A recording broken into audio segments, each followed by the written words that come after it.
Hi, I'm Chris from Digital Power Trip. We are in downtown Roanoke, Virginia today. We've got a great video in store for you. I know we've been gone for about 9 months, but hopefully this video will make up for it. Today we're going to go to the Roanoke Pinball Museum.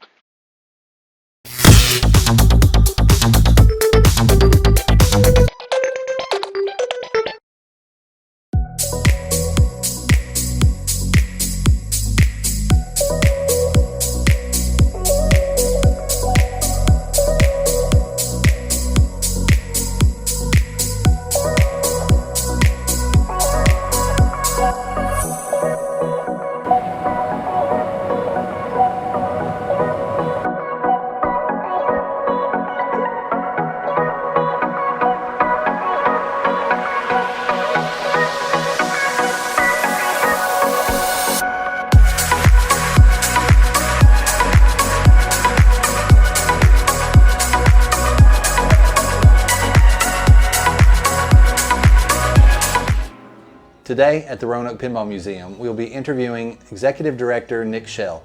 Nic was kind enough to let us come in, and he's going to show us around and answer all of our questions. But he did ask me to tell you one thing, and that is that he normally doesn't dress like a pirate. They were having a Renaissance fair today in downtown Roanoke, and he was taking part. So that being said, on with the interview. We're here with the director of the Roanoke Pinball Museum, Nic Schell. Nic, thanks for having us here today.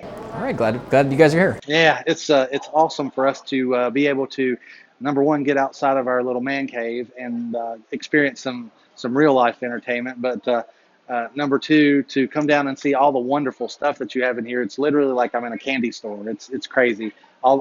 Just all the different colors of lights and everything. This would be a pretty cool job, I think, for about anybody. So would you consider this to be your dream job? So if you were maybe when you were little, you didn't know it, but later on you decided? I mean, I'm like you. I grew up riding the IT wave, personal computers to CD-ROM to doing BBSs to early online, blah, blah, blah, blah, blah. And then, and pinball was always there in the background. I liked to play it, but I never thought this would be like a career. I always just thought I'd be a player. So I didn't know. I had no idea. So tell everybody what got you started with pinball. What got me started with pinball was, there's a picture I can share with you from the 70s that will show, but I've had electromechanical pinball machines in my house since I was about 7 years old. And that kind of started my curiosity, and then my dad is getting older now and he's kind of downsizing his stuff, and he still had those same 3 machines in storage. So I was like, maybe I need a new hobby and reconnect to my childhood, and I'll take them back and I'll just see if I can make them work. It's just kind of let's just learn something new kind of a thing. And from there it was one little switch. I'd look into this, raise the hood and look underneath and go, whoa. And then I'd go play video games. Come back the next day, click, okay, close it. And it was this progressive learning, experimenting thing and looking up things online. And eventually it was like, there's no school you can go to for pinball school. So yeah, it was kind of a hobby that just sort of one thing led to another. And just so what kind of childhood must one have to have 3 pinball machines in their house? That would have been pretty cool. Well, my father was a radio personality, so there were certain privileges that we had growing up, and we were, when we had birthday parties and stuff at the house, it was kind of fun. The kids would come over and we'd these are our pinball machines, But as cool as that sounds, Atari came out the very next year, and it was all, and then everybody had one. And you have 3 pinball machines, but you don't have an Atari? Oh, we're going to Billy's house. Yeah, exactly. It's like pinball. I want to play Atari, so it was only cool for a little while. But yeah, it's pretty interesting. Tell us a little bit about the background of the museum, how it got started, and how you got involved, and where they got you from, and all that. Well, that's a lot. That's a lot to digest. I mean, I'm relatively new here. I've only been here for about 6 weeks, and that came on the heels of a year-long pinball tour that I went on last year. So for most of 2017, I drove 30,000 miles across North America and Canada. Wow. And stayed at people's homes, took pictures of their games, and talked to them about their hobby, and turned it into this kind of traveling journal thing. It's called Nic's North American Pinball Tour. It's basically a thread on Pinside that's got tips and stuff. But through that journey, I came across Roanoke during the very tail end of the tour. And I was kind of shopping around looking for a new city, a new adventure, and it was either going to be the Pacific Northwest or Roanoke. And Roanoke's this little museum that's been here for about 3 years, and it started as this grassroots kind of thing. They just set aside space for it, and they got games off Craigslist or just for free. And you know, it started as a kind of a gradual thing, but this is the first point at which we have like a strategy of we want, you know, I'm taking all my knowledge from the tour and just giving it to Roanoke now. I'm just saying, you know, we need Bally's, we need the class of '81, we need to put them in chronological order. You know, we need all the Williams and the classics, the first Talking, the first, you know, like Bonsai Run with the first, you know, back box kind of game. And so, so we're entering, the museum's kind of entering a new level right now. We're going to start getting tournaments started. We're doing kind of barcadey kind of things, you know. So as a museum, you know, we're a nonprofit, so that gives us certain limitations, but also certain privileges in terms of, you know, like we're not a bar, but we can serve customers as part of a event. And so we're going to create events that allow people to drink and play pinball, you know. So it's not quite a barcade because it's in a museum. You know, we have a science museum and kind of aquariums and, you know, lots of other interesting museums. So as you can see, we're in the downtown square. I know you can't see where you are right now, but it's we are in a walkable downtown center square in this tourist area of town. And so pinball, I think, it's in pretty good company here. You know, it's not like a strip mall or some arcade, you know, kind of off the beaten path. This is like, it's in good company, exactly. So my goal is to make it as much museum and arcade as possible, and so we have different groups. We have, like, you know, like families with kids, and then later it turns into more adults and, you know, people who want to play and maybe drink beer. So lots of different groups that I have to cater to here. That's awesome. And I think I mean, you really couldn't ask for a better location. I mean, this is prime real estate, and it's great. You see the Main Street right there. You got like food and drink all around. You're not trapped, like I said, in some bunker playing pinball or something. This is like, you walk outside, come back, have a drink, and eat some food and come back. You know, it's like, it's a really, really nice location. I'm sure you do a special occasion stuff from time to time, but like, what are the average hours here? Well, since getting here, I have extended the hours to 8 p.m. Monday, Tuesday. Most of the other museums close at 5, but I'm like, we got to stay open for the local folks. So we're open till 8 o'clock most nights of the week. Sunday is 1 to 6, and then Monday is our repair day. So we're just closed on Monday. But we do private parties after those hours, sometimes 8 to 10, you know, or maybe earlier if they want. But I'd like to go later on Fridays and Saturdays. Like, I'd like to go until 10 or midnight, you know, when we get the barcade thing really, really kicked off. That would be awesome. So, like, do you host any corporate events? Oh, yes. I mean, there's corporations, companies, all kinds of groups come, and they have their little gatherings here, and it's like, it's ideal, you know, it's kind of fun, and it's downtown, so it's perfect. How much time would you say you spend with repair on these machines? Well, that's the million-dollar question, isn't it? It's like, so you have the dream job of being a pinball wizard and all that. That's got to be really awesome. I'm like, it is, and you have to love it because you're in the entertainment business, and that means 80, 90-hour weeks. So I have been working 80, 90 hours a week since I got here. Now, I've only been here for 6 weeks, and that's eventually, hopefully, going to get, you know, scaled down. But it's a huge commitment because it's promotions. It's a lot of these games need to be fully rebuilt, and I'm kind of the EM guru as far as, I mean, there are a few of us, but the point being, EMs are my specialty, and I'm kind of young to be into them. And so I teach classes on how to do that. And so we will have a lot of EMs that are on a level that people have not seen probably since the 50s or 60s or 70s or whatever. So have you given any thought to like hosting like repair school or anything like that? Yes, because this is a nonprofit building and we have this, you know, this giant building, office building. There will be pinball school here. I don't know when, and everyone's been asking for it, and we're going to do it. Since it's a nonprofit, like, does the center in the square kind of help you guys with the rent, or are you paying the primo real estate prices that anybody in downtown Roanoke would have to pay? Well, some of our museums, they pay the rent to be in the building, but Center owns the Pinball Museum and also the Children's Museum. And so we don't pay rent, but we do funnel our profits back into the nonprofit. So we help the other museums with what we do. Where do you see pinball going in the future? I don't think pinball will ever be totally replaced because it is the analog game. You know, I mean, it's like billiards. You know, billiards is never going to go away. Bowling's never going to go away, and it's in that continuum. So, the future, I don't know.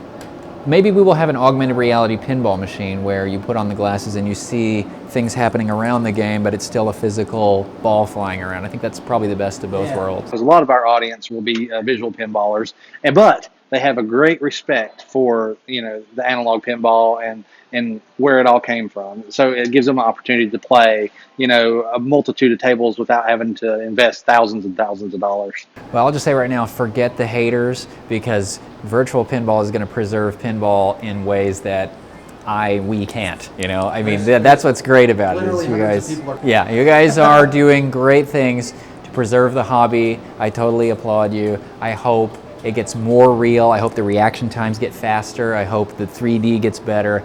I just hope that it's not going to replace pinball, but it is going to help preserve it.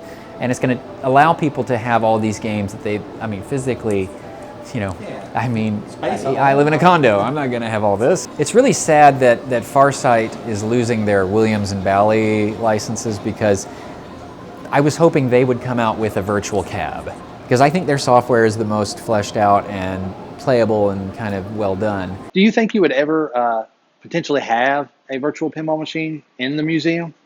I think so, because I think there's room for, it expands the collection. We have room for about 60 games, and that's a lot, but it adds up quick. Oh yeah. You can see we're already pretty much full. So now I'm at the point where I'm having to curate, well, maybe this game would be better than this one, so I have to get rid of that one and get that one. But with the virtual pin, I could just say, well, here's everything we don't have. Let's take a few minutes and walk around, and you can show us like maybe your favorite machine from each kind of genre. I think it'd be really good to see what you like and why you. Those older games have that, you see the evolution over time. But this game just has little chimes and bells, and it has 4 flippers, the 2 on either side. Oops, that wasn't so good. And then in the center, you see this little up kicker that gives you a spare. It's a bowling pin game, so you want to get strikes and spares. Put all the little pins down, and as you get them down, they'll light on the back box. Oh darn, I almost got it. But it's just a quaint little game, but still a lot of fun. And this one does get a lot of play. You can really enjoy flipping this one. So here you go. It is a game that I restored and rebuilt, and the playfield has been clear coated, and there's LEDs under the inserts, but then I keep bulbs under the plastics and the lane guides, because I feel that kind of preserves, it's like a best of both worlds kind of thing. But you can see this one, restart, just when it plays like brand new. That's what people, oh my gosh, that's what people want when they come here. They want to see something that's like minty and appealing.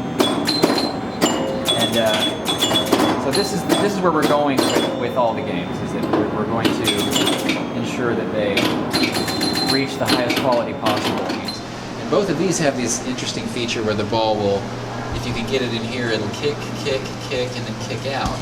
And then you score depending on how many of these you've lit around the table. So it's kind of like light them up and then cash them in. And these games are really special, that they dangle the little treat in front of you and then yank it away right at the last minute. You get everything lined up, and then it's like, so it's kind of funny. And this is the same thing. Has the side, and kick out there. So both these really, really nice games. A lot of fun. These are, of course, in the repair queue, in the process of rebuilding these. Got a new back glass for Space Mission that was coming apart, and our friends at CPR, that's Classic Playfield Reproductions, created that silkscreen back glass, and looks like new.